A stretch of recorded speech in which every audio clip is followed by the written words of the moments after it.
After less than a month of conflict, this war that doesn't want to be called a war has already taken a heavy toll on its belligerents.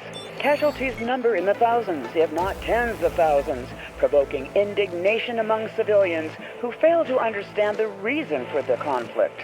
In Moscow, as in Washington and throughout all of Europe, demonstrations for peace are being organized, bringing together hundreds of thousands of people. Special diplomatic envoy Miller, mandated by Washington to find a way out of this conflict, spoke today after talks in Saudi Arabia with his Russian counterparts. Let's hear him speak.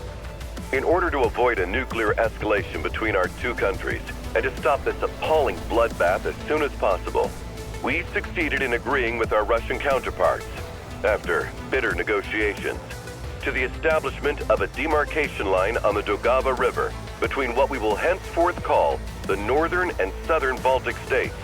It will be the responsibility of the newly formed European Army to enforce this line of demarcation, so American troops can redeploy to the Pacific to meet the growing security threats in this part of the world.